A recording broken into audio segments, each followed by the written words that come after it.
Hi, my name is Laura Maurer. Hi, my name is Rachel. Hi, my name is Abby McGrath.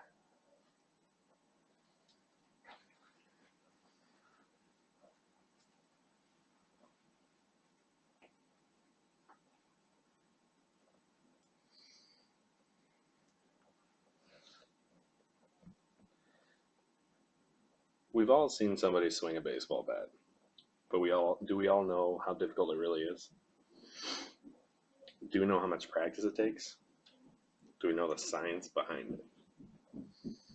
Playing baseball is second nature to me as I've been doing it my whole life.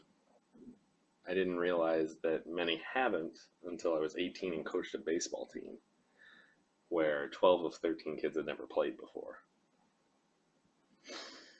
A lot of people that haven't played before think that swinging a baseball bat is an easy thing to do. To a certain extent, they're right. Hitting the ball, on the other hand, is not an easy thing to do. To become proficient at doing so, you got to understand how the swing works, and you have to gain a feel for it, have a muscle memory, get your timing down. The first time you swing, it may feel really awkward. It's not a natural motion, and you have a heavy stick, and you're trying to hit a small ball coming in at you at 90 miles an hour. First question may be, how do I even hold this thing? Well, that depends on if you're left or right-handed. If you're right-handed, your left hand's on the bottom, right hand's on top. If you're left-handed, it's the opposite. What you do with your feet, this is more of a comfort thing. You can do whatever you want, whatever helps you with your timing, whatever makes you feel the most comfortable. What do I look at? There's a few things that you can cue in on while you're watching the pitcher. You can watch his throwing hand, you can watch his glove hand, you can watch his face, many different things. After you get the basics down, it's time to learn some advanced concepts. Some of those, how do I use my legs to swing better? How do I decide where I want to hit the ball? How do I go about hitting the ball to where I want it to go? Most of your power when you're swinging a baseball bat comes from your legs, actually your hips. It's all about the rotation. If you don't have a solid base, then you're not going to have any power behind the ball. That's what we want to do. We want to hit the ball as hard as we can where we want to hit it. Choosing where to hit the ball is also key. It depends on the situation that you're in. If you have a runner on first base, typically you want to hit it to the right side of the field to advance the runner as far as you can. If there's nobody on, your goal every time is to hit the ball straight back at the pitcher, because they have the least amount of time to react to a ball. Choosing where to hit the ball and actually doing it are two different things. It all depends on your timing, what you do with your hands, when you roll them over, many different things come into play.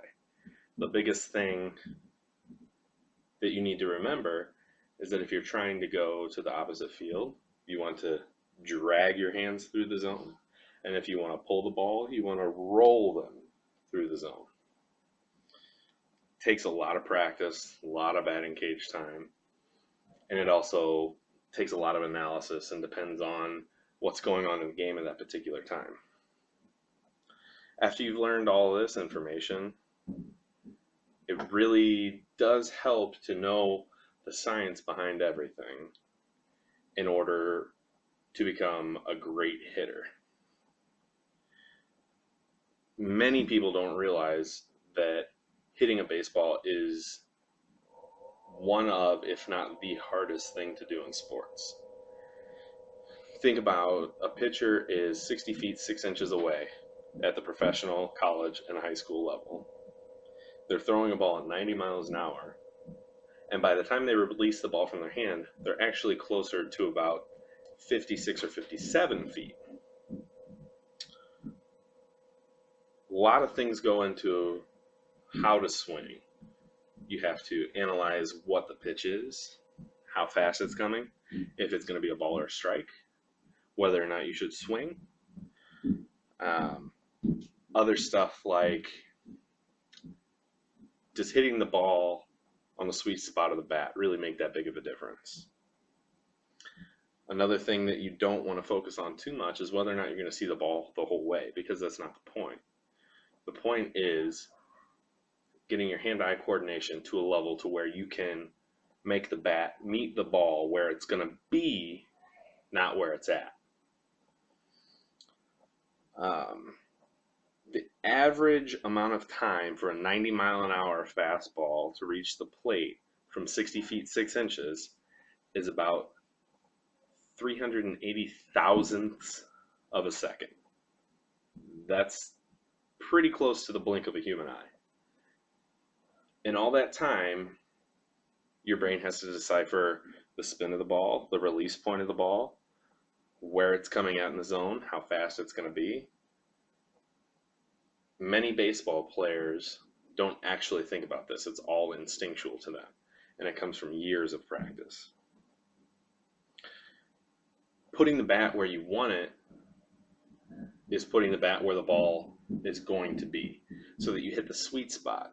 The reason that you want to hit the sweet spot on the bat is because when the bat hits the ball, the result is oscillation, which pretty much is the bat vibrating back and forth. And the less oscillation, the more of the energy is focused into the ball. And the more energy in the ball, the further it's going to go, which is ideally what you want to happen.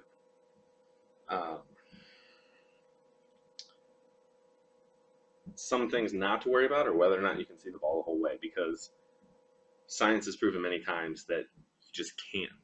It's not possible for the human eye to keep up with the ball coming that fast from that distance. In fact, within about the last 15 feet that the ball is traveling, the human eye can no longer see it.